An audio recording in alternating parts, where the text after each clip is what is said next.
All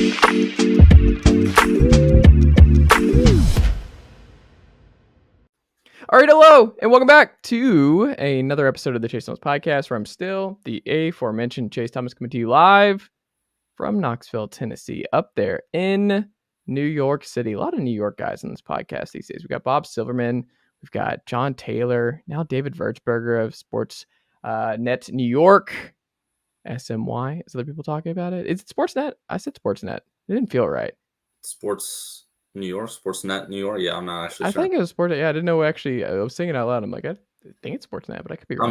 There's the Toronto Sportsnet, like the TSN. So I was just kind of going Sportsnet. I don't know. Either way, SMY.TV. You can read him there, where he writes about the Knicks. A little bit of Nets too, though, so from time to time. And, you know, everything's good right now if you exclude the loss last night to the LaMelo Ball-less Charlotte Hornets for the Knicks, but also Jalen Brunson not available, and a lot of Emmanuel quickly. But Verts, how are you doing, sir? Doing great. Thanks for having me. You know, excited to hop on the pod once again, talk some Knicks, talk some general NBA. Always happy to be on. Well, let's start with the Knicks, the team you are quite familiar with, Verts. What has flipped for them over the last month or so? Well, you know, they've really just been a whole different team since that rotation change back in December. But obviously they went on this huge 9-game winning streak recently. I think it's a couple things. First, it's Emmanuel quickly. I mean, he's just played out of his mind. This is the sort of huge leap a lot of fans had hoped out of him for a few years. It's why a lot of fans petitioned for him to start over existing guards in past Thibodeau years. And now he's playing amazingly on both ends, scoring the ball, defending like an absolute madman. He's impossible to get off you. He's a complete pest. He's going after rebounds, using his length, and he's packed on some strength over the years.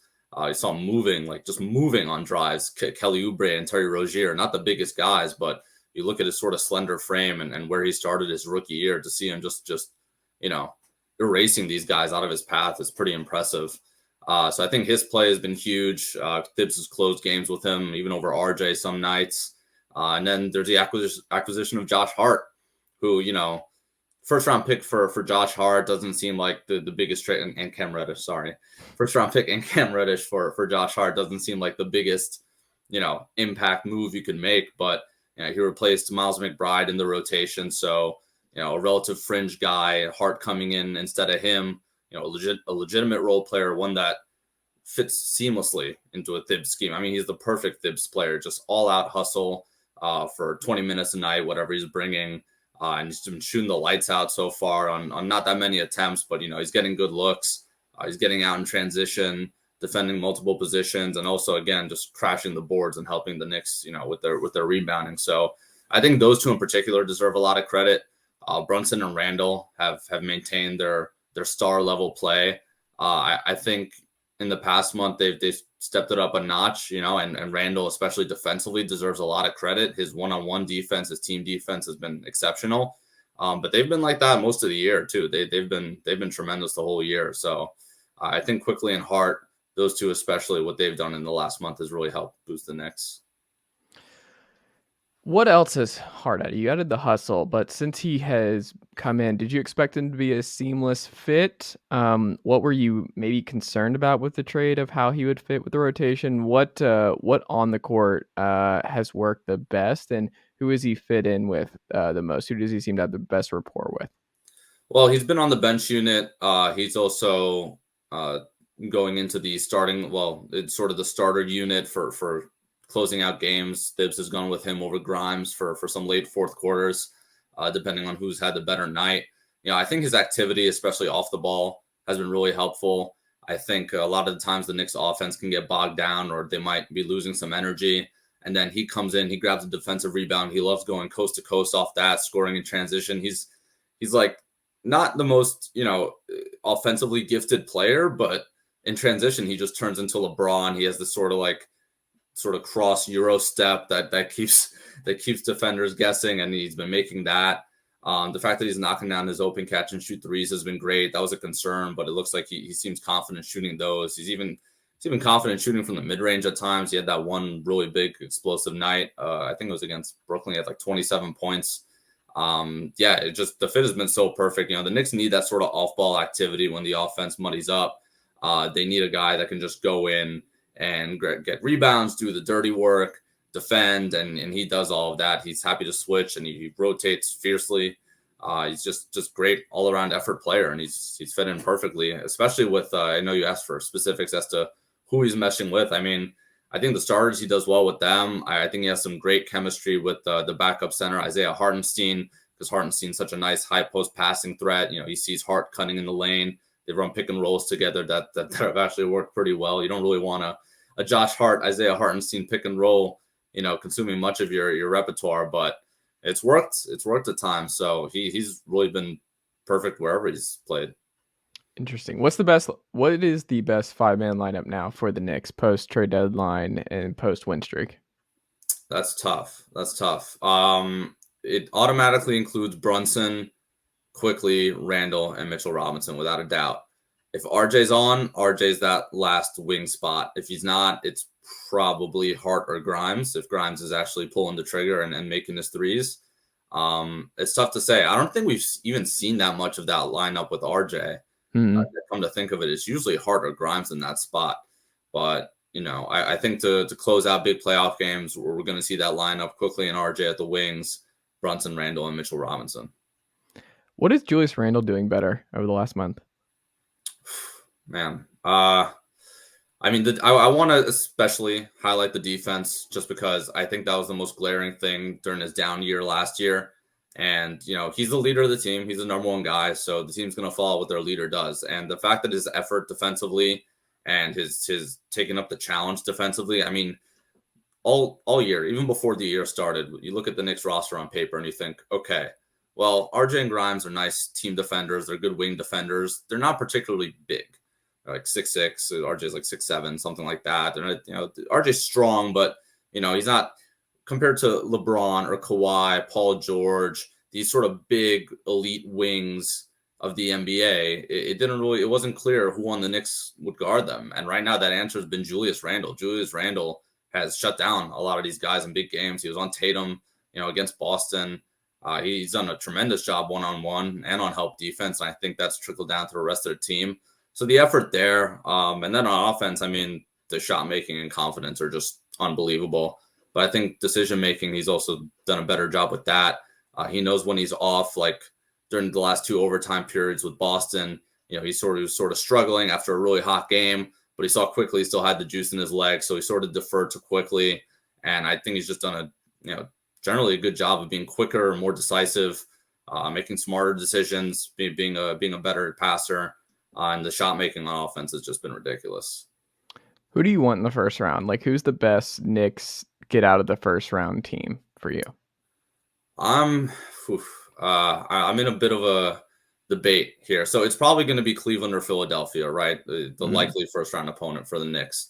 So I guess the question is, do you want Cleveland's relative inexperience and new construction and lack of depth? Or do you want Philly's just general tendency to melt down in the playoffs, specifically with Harden, and Embiid usually gets hurt in the playoffs? Like, do you bank on that? I think Philly's a scarier matchup for sure. Embiid, there's just no answer to Embiid. And they've got, a lot of talent and a lot of depth. And the Knicks have played Cleveland really well this year. They started this whole turnaround against Cleveland, beating them up at home. And they beat them again since then. So it's tough. I would probably lean Cleveland, but man, I don't know. Like, how much do you really trust Philly in the playoffs nowadays? I would lean Philly. There's just so much more to prove, and I'm bigger on Cleveland anyway. I mean, they're a top 10 offense and defense, really high up there in point differential. Like, obviously, like I said, the depth is an issue. Going with Isaac Okoro as one of your closing 5 down the stretch is not great. Like, that's they still are missing that one guy. I was telling someone the other day where I'm like, they kind of remind me of the Clippers with the Chris Paul Blake era, where they just have these 4 that you like, whether it's Chris Paul, JJ, Blake, and DJ, and then it's like Wesley Johnson, or it's Paul Pierce or Jamal Crawford, Lance Stevenson. They're always looking. They never found that 5th guy to close with those guys. and they were really good year over year. And I think that's what's probably going to happen with Cleveland is they're going to be a top 10 team. The numbers are going to like them year over year. They're going to win a lot of regular season games. I don't know if they're going to be able to figure that out. And I don't know. I don't think you can go wrong with either. And I think the Knicks would match up pretty well with either.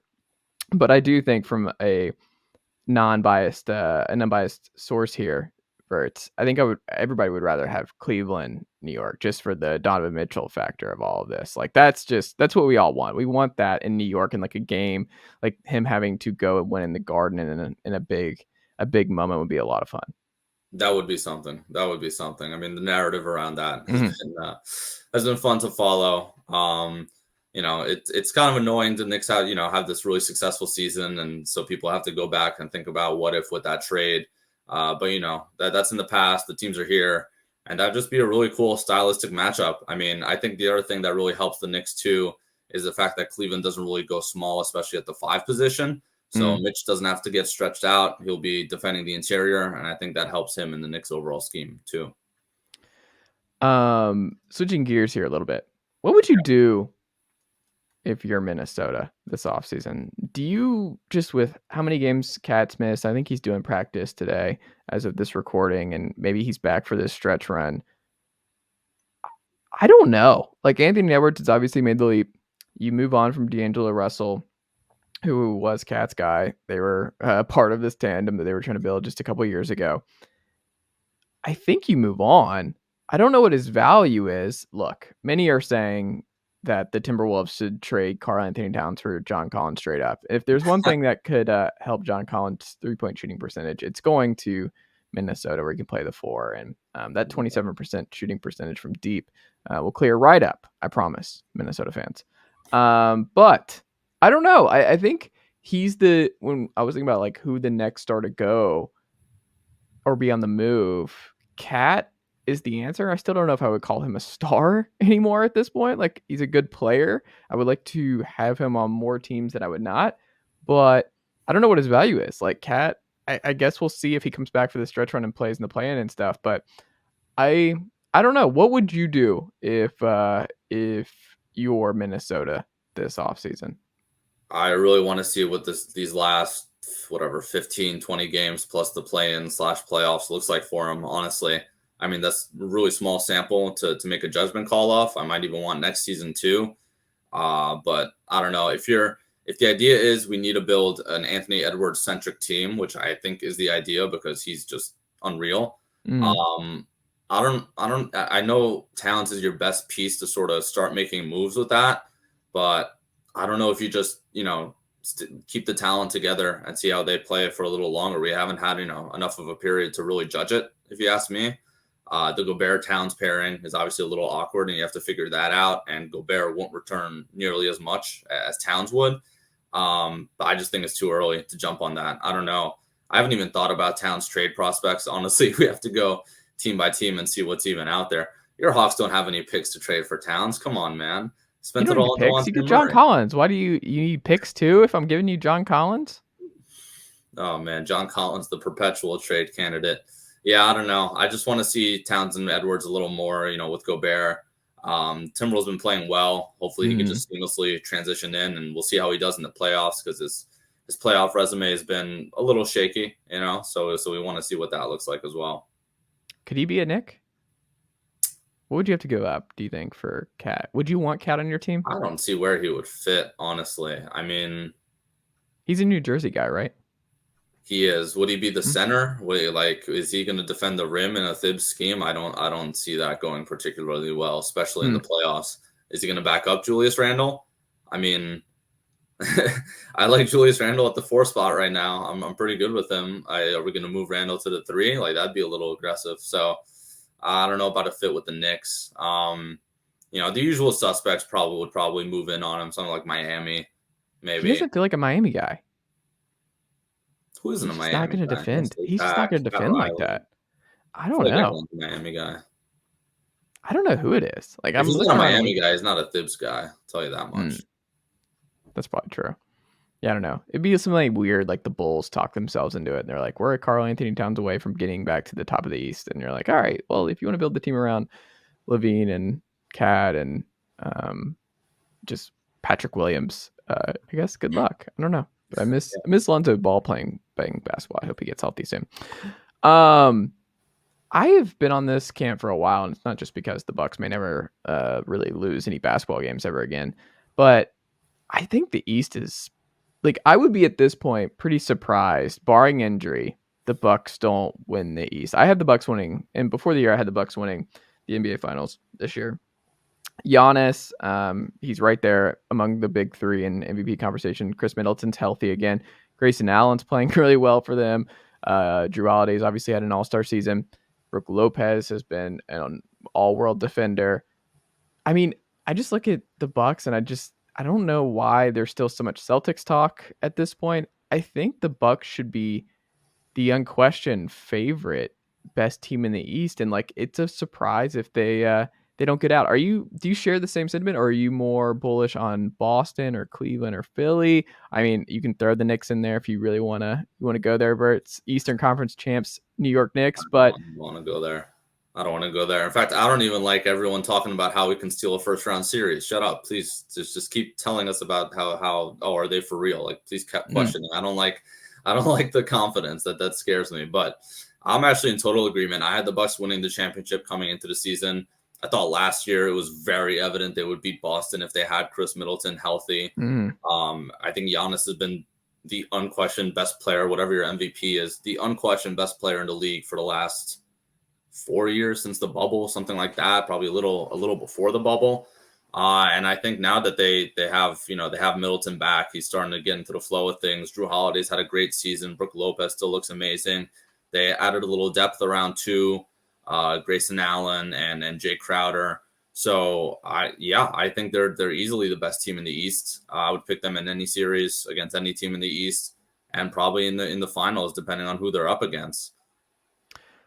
Friend of the pod, Ty Windish, because I think Drew Holiday gets lost in the shuffle here when you look at Chris and a healthy Chris. But Drew has been exceptionally exceptional, is what I'm going to say about him this year. And he had this tweet from earlier today that I wanted to shout out here. Drew Holiday is having an elite offensive season and scoring his 20 points per game in a variety of different ways. 68% in the restricted area, 45% in mid-range, 43% on corner threes, 38% on above the break threes, while also being 12th in assist points created and total assists this season. I don't think people realize just how good Drew is. And Drew is just playing at a totally different level. And when you have a healthy Chris, Drew making this kind of leap at this point in his career, a healthy Brook being what he is, I don't know anybody who's going to be able to stop the Bucks when they're humming on all cylinders. I don't see it. Yeah, they also have the longevity. All these guys have played together for the last few years. I think it's a complete package. Giannis is unstoppable. There's no answer to Giannis. Brook Lopez has been an incredible defender. Yeah, like you said, I mean, I didn't even know those numbers. The fact that Drew Holiday scoring at that level, still able to defend at the level that he is. He's just the ultimate Swiss Army knife in the regular season and playoffs. And it gives them some more optionality too. It felt like even in their championship run, he wasn't that much of an offensive option. It was a lot of Middleton, Giannis pick and rolls to, run to the ground. But now they have a little more if Holiday's playing like this. By Portis being awesome. I love that story he told JJ where he told him about calling Giannis and he's like, I can come help y'all win a championship. And now he's just this like folk hero in Milwaukee, and he's been great. Yeah, I don't know. I think it's all Milwaukee all the time right now. Speaking of Giannis though, who is your MVP right now? If you had a vote, Verts, who would you give the MVP to right now? Man, give me the tough ones today. I think Embiid has a real case. I am one of those believers about the whole 3-time MVP winner. Do we want to make that a little more sacred? I think Giannis probably deserves it, but I would have given it to him one of the last couple of years the Jokic won, and then maybe given this one to Jokic because this has been Jokic's best season and his team's best season as well. So I don't know. I'll go off. I'll go off kilter a little bit. I'm gonna go Embiid. I think he's really deserving. He's been the focal point of Philly. He's an absolute monster. He has the individual games. Defensively, I think he carries like as much of a load as Giannis does for his team. Whereas Jokic is just more so like a cog in that machine on that end. Yeah, I would probably go Embiid. I'll differentiate myself a little bit. It's funny you say that because I would have done Embiid too, because I also just look at it as like, I think like you can't go wrong as long as it's probably one of the three. I think Luka would belong there if the team was in the top 4 in the West right now.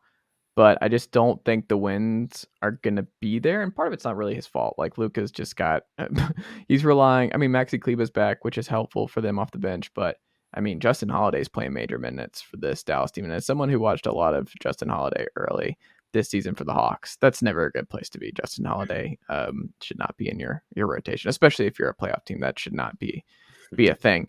But I look at it and it's like him and Luka and Embiid are the only two averaging 33 a night. And obviously, the big difference here is Embiid's also a world-class defender, and Embiid does so much on the defensive side of the court for Philadelphia. I just, if it's not this year, when is it for Embiid? And I think what scares me for Embiid is that he just got sandwiched in this dominant big era with Giannis, with Jokic, with Anthony Davis, with just a lot of dudes who, I mean, it's just hard. There can only be one MVP year over year, but I also look at it as like Embiid has got to get one. The fact the last couple years, really, how well he's played and just how good he's been, it's like he deserves one. If we really have to say 20 years from now, some kid is arguing with me about Embiid wasn't that good. He was never even a league MVP. And I'm like, all right, I don't want to have those conversations. I need him to at least have one. And he's such a year-to-year guy where it's just one injury. Like he's what, 29? We're nearing the end. Like we're nearing the end of peak dominant Joel Embiid. He can be the best player in a title team. Like we're in the last 3 years or less of that. And I don't know. I just want him to get it because there are some young guys who are going to be entering this conversation sooner rather than later. And I'm nervous. I want Joel Embiid to get an MVP. Yeah, I hope you're wrong about it only being another 3 years or so. But yeah, I agree. I mean, that's the challenge when it's everyone has their own criteria and the MVP results are what they are. And now, Jokic isn't going to probably, I don't know if he is, but it's possible he doesn't get the MVP in what's been his best year of the past few years. And yeah, Embiid could end up with none too. So it does feel like a little bit like, yeah, he got a little job the last couple of years. He deserves one. He should walk away with one for these last few years. The performances haven't translated to the playoffs like we'd like, at least like a deep playoff run. But just the way he's dominated the East year after year, the way he's dominating it now, absolutely deserved. There's just some bonker stats. Like StatMuse has some great stuff on Embiid where it's like most 35-point games by a center this season, 22 by Embiid, 15 by everybody else combined. You got Anthony Edwards, who's called Embiid the MVP of the league. Shieldcopedia of The Ringer had this. Joel Embiid averaging 33 points and 10 boards would be first player since 74-75, that being Bob McAdoo, to hit those marks in a season. The only other players in NBA history who have done it. Who would you guess are the three? There are three other ones. Who do you think, Verts? 33 and 10? Mm-hmm. Wilt? Yep. Kareem? Yep. Moses Malone? No, good guess. Hakeem? Nope. 33 and 10. Like George Mikan? Like how far back do I need to go? Elgin Baylor. Elgin Baylor. Oh, wow. Okay, yeah. Well, I was thinking big. Okay, there you go. Mm. It's pretty good company. Pretty elite company for decent case. Yeah.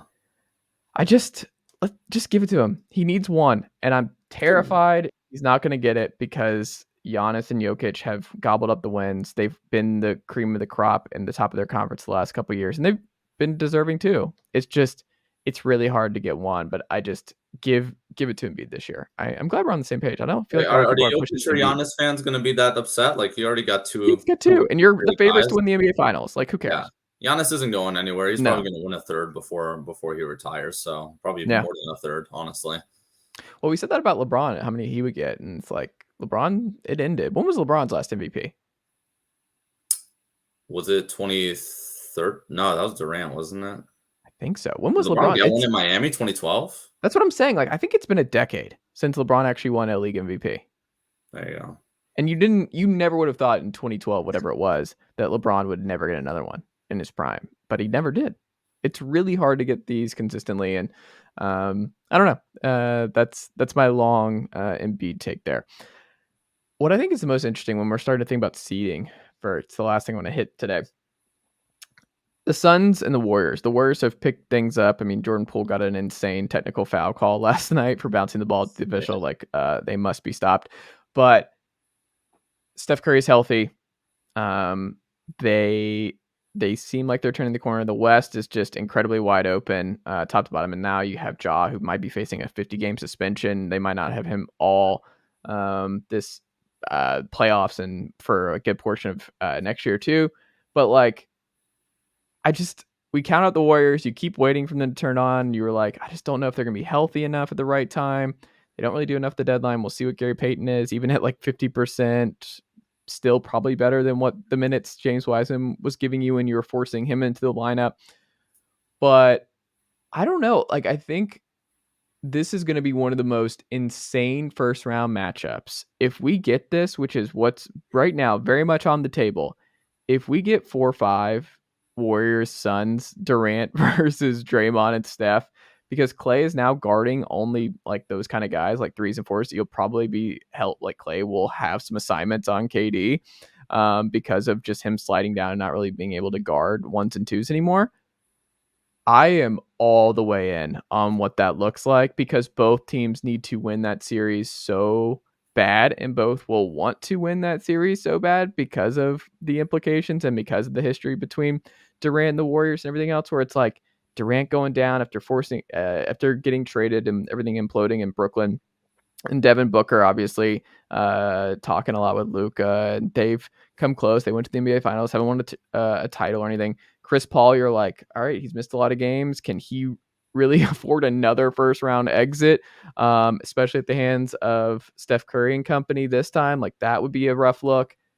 I am hoping whatever the NBA's got to do, whoever has the NBA playoff script, I need them to write in, if they have not already done so, Suns Warriors in the first round. Because if we get that 4-5 matchup, that might be one of my favorite first round matchups in years. And that's really a possibility because, man, I don't know. Do you feel the same? And which way would you lean if we get Warriors Suns in the first round?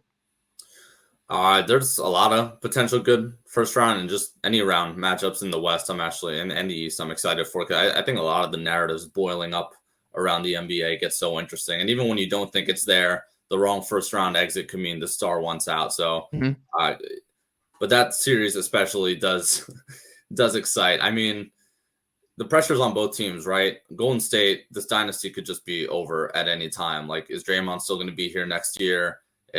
Clay's getting older, Steph's getting older. Both are dealing with injuries, all year. We've been seeing, eventually it's going to come back to bite them. I had them as my West Finals pick, losing to the Bucks in the finals. Excuse me, to start the year.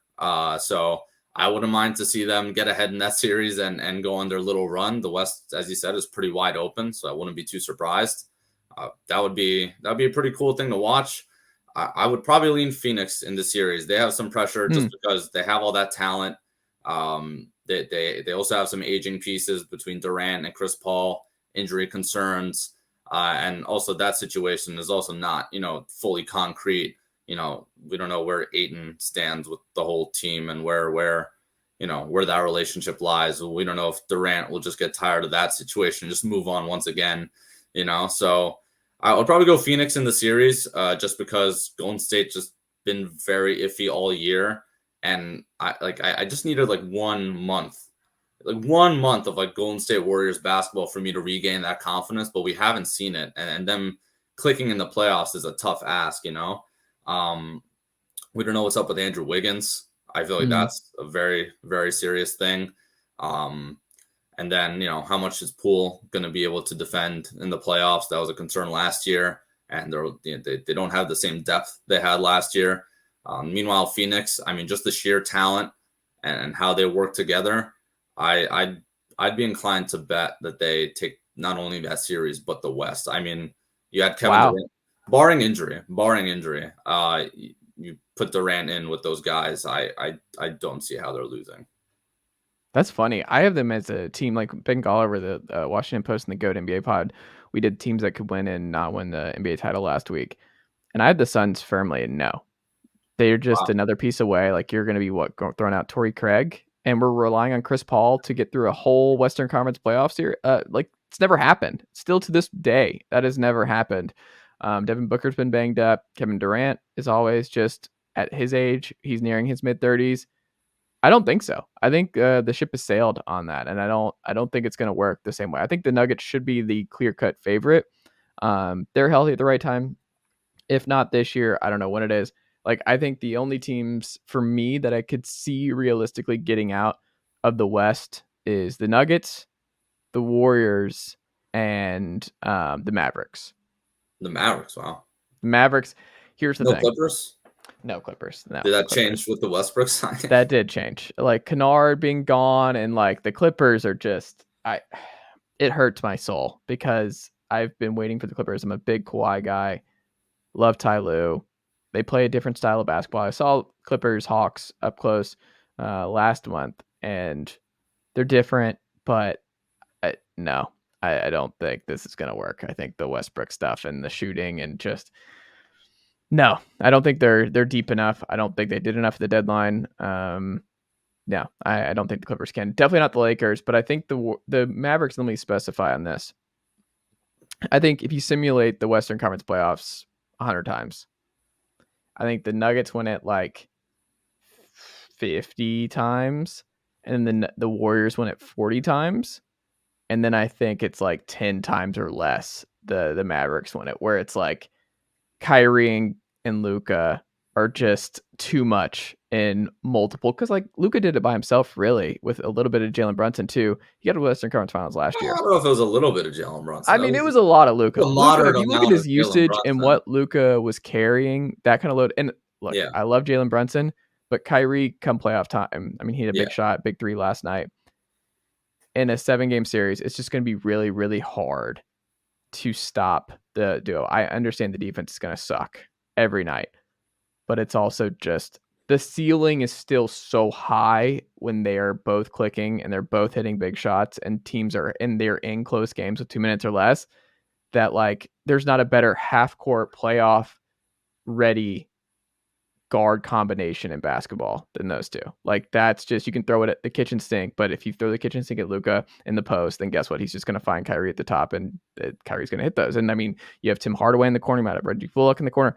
I just look at it as like when things get close and things get tight in these playoff games, in these playoff series, Luka and Kyrie, the best case scenario for those two, could still win the West because they're both that good. Luka's a top 5 player in this league. Kyrie, when he has it all together, is a top 10, top 15 player still, just with his offensive explosion. I wouldn't bet on it, but like 2-3 times out of 100, you do the West, where they just have a 131 offensive rating throughout the playoffs. Wouldn't surprise me. Would be pretty wild, but them going on a crazy heater for a month and a half would also just, it wouldn't surprise me.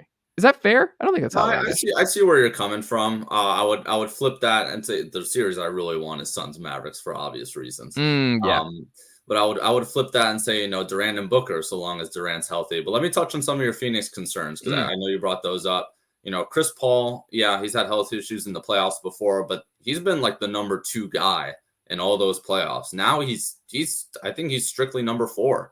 And I think that lessened responsibility should help him out a little bit. And then you mentioned sort of who that 5th guy is that's going to fill them out. I think they just have enough of a little group of 5th guys they can plug in and out depending on who's doing well. Torrey Craig, TJ Warren, Ish Wainwright, Josh Okogie is awesome. Josh Okogie is so good. And I think I might even be forgetting one. So Terrence Ross? They did add Terrence Ross, him too. I mean, you might want a little bit more defense and more wingy size going on there, but that's fine too. Yeah, I think they just have enough there. But yeah, Dallas, I could see the argument for Dallas. I mean, Luka and Kyrie are so ridiculous offensively. I find it so funny that there's still this whole like, are they figuring it out? Like, they're losing games. It's like, it's the defense. They have no defense, but offensively, those two together are just magic.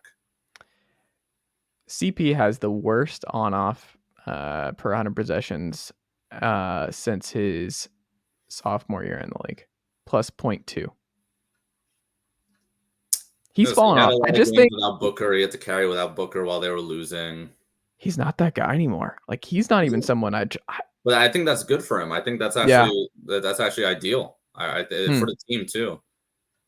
Like, let him just do his distributing, run off pick and rolls, couple of those small middies, Booker and Durant and Ayton will handle the offense, the big scoring loads. Ayton, that's right, Ayton. I'm an Ayton guy, like to the grave.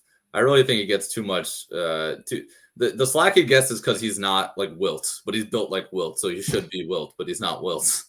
No, the thing with Ayton, and it's something against him, is just my basketball ideology. If I'm like running a team and you're DeAndre Ayton and you have his skill set, I want no part of you, because like you're that weird tweener between like you have the frame to be like a Joel Embiid type, like you have the defensive prowess to be that kind of player, but you don't have the scoring mentality, you don't have the shooting, you don't have the willingness to get to the line consistently. Like, the dude doesn't shoot free throws. He loves these mid-range, like these just mid-range shots at the elbow. I want no part of the Ayton experience, because it's like, I either want you to be Joel Embiid, Giannis, Jokic, where you're just, it's like unicorn 5 and I'll pay you whatever and we'll be great, or you better be Clint Capella. Like, that's it. Those are the only two that I want, and he is this weird in between and paid like a Joel Embiid, and it's just, he's not worth it. Like, I don't have any time for guys like that. Like, I just, in today's league, nope. If I was a GM, immediately moved on. Like the Marvin Bagleys, the DeAndre Aytons, the James Wiseman. There's a wide gap between Bagley and No, I know. Yeah, no. But like Nick do Claxton, would you say Nick Claxton's a better player? Would you rather have that? Nick Claxton and Mitchell Robinson than DeAndre Ayton? I would rather have them both. I was petitioning for a Robinson for Ayton type package for some time now, but Mitch has had quite the season. Like also going back to the last month, Mitch coming back and playing out of his mind has been awesome. Yeah, I don't know where I stand on that now. The problem is the contracts, because he's getting paid so much, like the per dollar basis. But he's just not worth that anywhere near it. How good he is, like I think he's a really good center. He's a top 10 center easily. Who? Ayton. Do you think so? Can you name 10 better centers? Hold on, I'm about to do this. I'm going to do this exercise. I don't think so. Let's pull them up. Well, we already got 3. Jokic, Giannis, Embiid. Okay. So we have 3. Wait, Giannis at center? Yeah, you have to say Giannis is a 5. I mean, all right. We have to throw Giannis in there. Not really, but okay. Miles Turner's better. I don't know about that. Like, Adebayo's better player. Adebayo's better. Adebayo.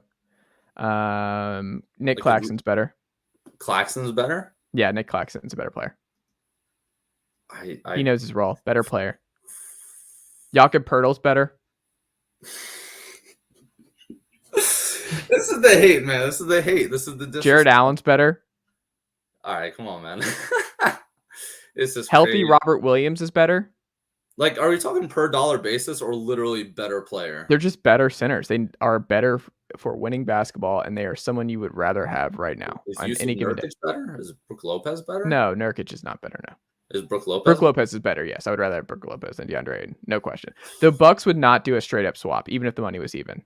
We know they wouldn't do it. I mean, I think that's for stylistic and fit reasons, but yeah, because those guys fit more places. DeAndre doesn't fit anywhere, because DeAndre is like just this weird, not like he would have fit in the 90s. He's just not. He would have done a lot of post ups. He would have done a lot more. No. Damn. Ayton, what is? Here's the best way of describing it. I know what Nick Claxton's really good at. I know what Mitchell Robinson's really good at. I know what Clint Capella's really good at. What is DeAndre Ayton actually excellent at? What is his excellent skill? I think his thing is that he's a tier under. He's very good at multiple things. He will defend for you, not to the level of Claxton or Mitch Robinson, but slightly worse than that. He'll score for you, not like an Embiid, but 20 points per game, very nice. And he's still young, he's still getting better. I think it's. I'm also putting in a little potential buffer too. Man. I'm going to pull up. Yeah, I'm looking for his where he is in offensive real plus minus this year, because I know it's terrible.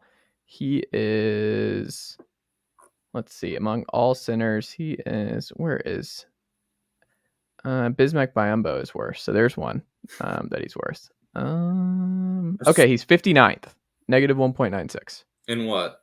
Offensive real plus minus. All right, I want to see the formula on that. Nerlens Noel is the worst for anyone He's played counting 5 it out. minutes for the Nets. He played some for Detroit earlier this year. Gobert's been really bad offensively. I want to see let me put it in my spreadsheet and let me see what's doing that there. Look, you can get in the DeAndre Ayton business. Like I said, it's nothing against him. It's just the style is just not for me. Like I don't want my fives to have that kind of skill set. No interest. Fair enough. If he was paid like a backup and he was just like your third big off the bench and he played like 12 minutes a night for me, I could do it. Gosh. Third big. Yeah. He's like Kim Birch. Like, let's do that. He can be like Cam Birch. I saw Cam Birch on this list. I'm like, should I even bring him? Is he going to say Cam Birch is better? Are we sure? Oh, my God.